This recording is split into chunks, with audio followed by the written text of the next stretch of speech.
Hey everyone, welcome back to JP's Budget Collecting and another one of our top 10, 50, top something videos that I've been doing here recently. This week we're doing my top 10 Batman stories of all time. These are my favorite Batman stories. My inspiration for why I'm doing this now is that the next Omni I'm reading with my buddy John from John's Comics and Friends. I believe that video should be out for everyone by now, so I don't think I'm breaking anything. It's going to be this Gotham Central omnibus. Now, I had read the first trade of Gotham Central before, but we're reading this for the first time. This is a story that gets a lot of love.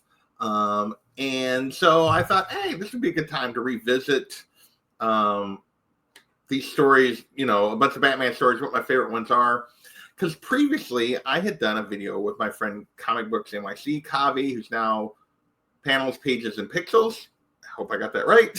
I should probably have checked before I did this. He doesn't do a ton of YouTube anymore, but he and I, when I first started doing YouTube, and you can still go find the playlist, did a series called Gotham City Chronicles. We did like 29 episodes where we broke down, reread, and broke down Batman stories with our friends from the community.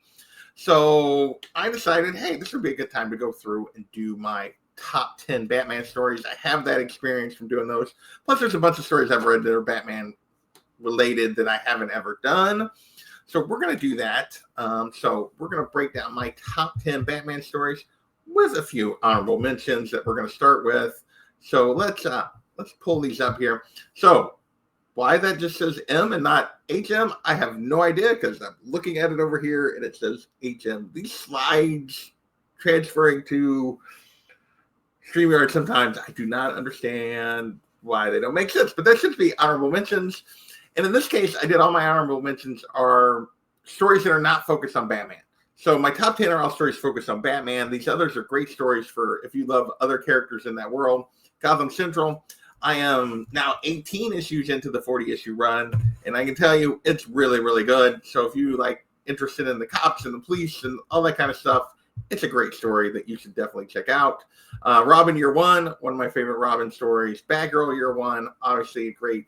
Anything Year One, usually it's pretty good when it comes to Batman universe stuff. Next, we got Catwoman of East End. Both of them are screwed up. I don't know. They did not translate. My guess is the H is above somehow. I don't know. Catwoman of East End, the Brubaker run of Volume 2, which is currently in an Omni, which you can see there. Brubaker is the primary author for most of that, or at least the beginning of that. It is a great Catwoman story. John and I broke that down earlier. Great place to start a Catwoman on technically volume 3, I guess, of Catwoman. Her second ongoing, she had the miniseries, her first ongoing with the Jim Ballant art, and then this one, great place to start for her. The current ongoing Poison Ivy series with G. Willow Wilson, great, just a great story, great place to read there. And then my favorite Harley Quinn story of all time is this Harleen, kind of an Elseworlds telling of her fall from Dr. Harleen Quinzel to Harley Quinn. I love the art. I love that book a lot. It is a favorite. If you've never checked it out, you definitely should. So with that, let's get into our top 10 stories for Batman that are focused on Batman. First up for me is one probably I had never heard of before Kavi made me read this, or suggested that we read this. I should say made me. Suggested we read this for our Gotham City Chronicles back in the day. This is Batman Year 100, written and art done by Paul Pope. It's just a 4-issue kind of standalone story, and it's basically set in 2039, 100 years from when Batman first appeared. And it's focusing on basically Gotham is a police state at this point. And the Batman is back and out of nowhere, and James Gordon's grandson is trying to track him down, and together they're basically going through and overturning this police state in Gotham. And it's a really interesting, really fun story. I highly recommend it if you've never dug into Batman Year 100. It makes my top 10. Next, we got Batman Arkham Asylum, A Serious House on a Serious Earth by Grant Morrison with Dave McKean art from 1989. And this is a psychedelic trip. He goes into Arkham. The prisoners are free. They're messing with his mind. It is creepy and weird.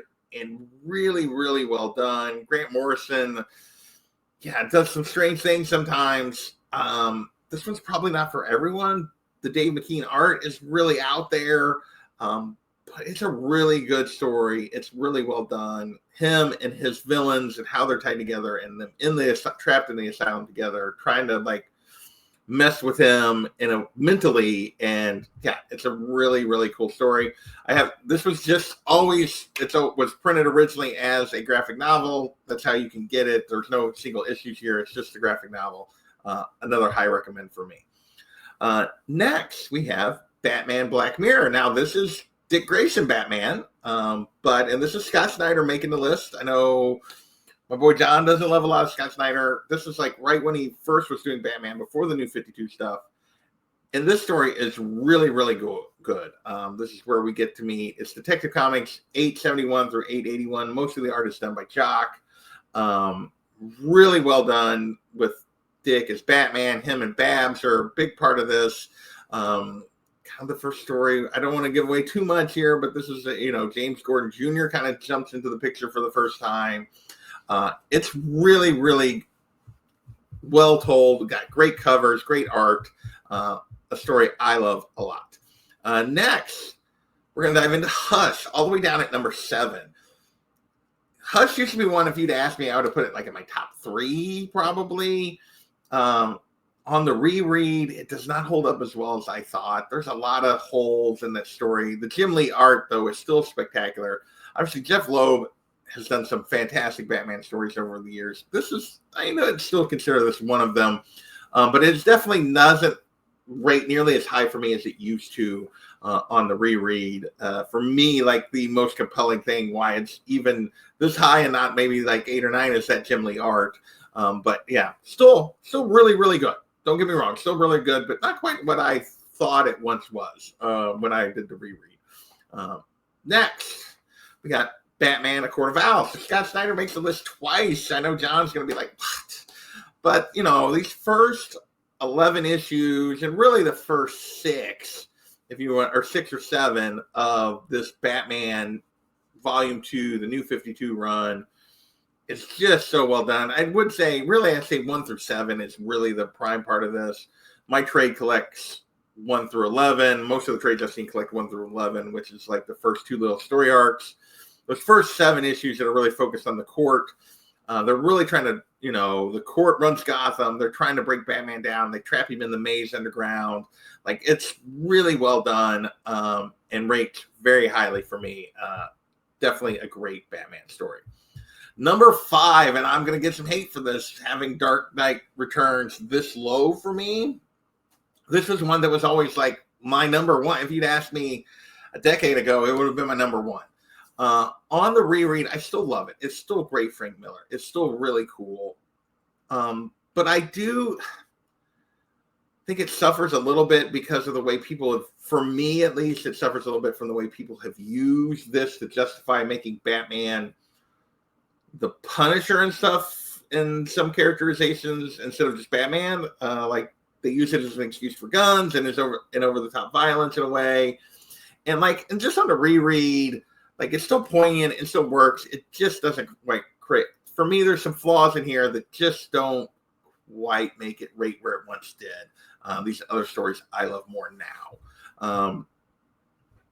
Number 4, one of the stories that I had never read before we did that Gotham City Chronicles is Batman the Cult. Jim Starlin, Bernie Wrightson, freaking fantastic. I didn't know anything about this. Deacon Blackfire was a character, not one of his traditional villains. This does in a lot of things, like from 1988, like I feel like Scott, even though I love Court of Owls, like Scott Snyder was stealing liberally from some of the concepts that they were bringing forward here. Basically, they try to manipulate Batman mentally. They try to break him down psychologically. And it's just really well told. It's really cool. It's one of the few stories we get. We get Jason Todd Robin here. Like Jason Todd wasn't really Robin all that long, and it's a great story with Jason, and he plays a key role in this. like the psychological warfare they use on Batman to try to manipulate him.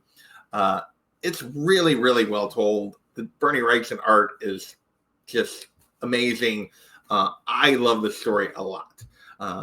Next, we got number 3, Batman the White Knight. This is our newest one to make the list. For me, this alternate Sean Gordon Murphy vision of Batman, Harley, the Joker of Gotham, with Jack Napier and all the stuff that goes on here. I love this story a lot. I like Curse of the White Knight. I know a lot of people don't. I loved the White Knight Harley Quinn story that was also set in this universe. I think his wife worked on.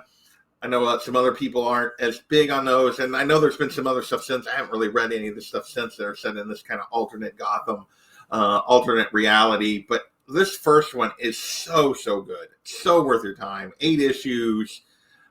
His art, I can see where maybe I really enjoy his art in this. I enjoy the way he breaks down, gives us this alternate version.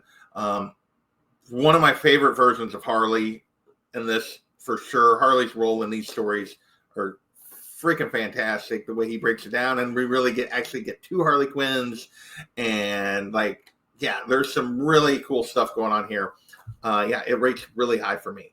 Before I get to the top 2, I am going to do my one little dishonorable mention. I don't have it as a slide here. There's no Killing Joke on this list. I do not like the Killing Joke. If you want to hear my reasons why, you can go check out the Gotham City Chronicles. I'll have the playlist linked in the description. But not a favorite for me, so don't expect to be seeing that. So the 2 you're going to get, probably very standard. Batman: The Long Halloween, Jeff Loeb, Tim Sale. Wonderful. There's not much. This holds up. Like, whereas Hush and Dark Knight Returns did not hold up as well as I remembered them being, this was better than I remembered it being.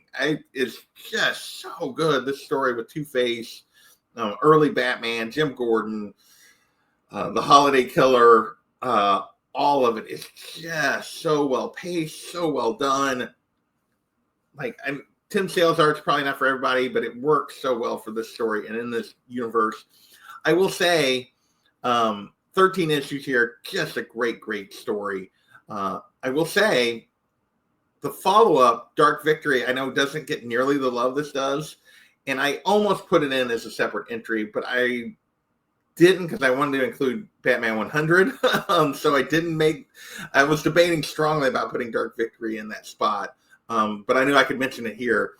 If you love the story, go reread Dark Victory. It's better than you remember it. It deserves a little more love than it gets. But these Jeff Loeb, Tim Sale, really fantastic. Don't know how this most recent Batman: The Last Halloween is going. I'm waiting on a trade for that one. And then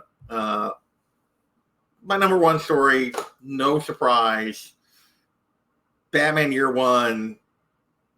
It's so good. This is Frank Miller at his best. He's done a lot of really fantastic stories over the years. I think this is his best. I think this is the best he's ever done. I love this story. This description of this reimagining of Batman's origin as a young, trying to figure out how to be a vigilante. So well done. Establishing his relationship with Jim Gordon. We get to see Selina in this world. Whereas I think, like in Dark Knight Returns and most of the stuff he's done since with Batman, I think Frank takes him to a place that I prefer Batman doesn't go, like a little over-the-top violent, a little over-the-top reckless. But this is on point, always will be. It's my favorite. I love this story a lot. So those are my selections for the top 10 Batman stories of all time. We got Year One, we got The Long Halloween, we got White Knight, we got The Cult, Dark Knight Returns, Court of Owls, Hush, Black Mirror, Arkham Asylum, and Batman Year 100.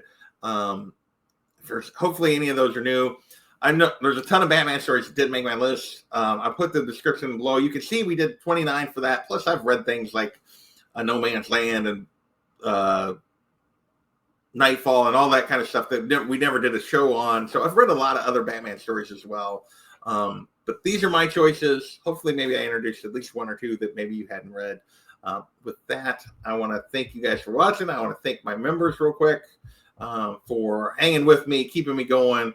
I appreciate all of those folks for keeping this channel going and help me cover my costs. So with that, we're going to get out of here. Thank you guys for watching. We'll catch you next time. Later.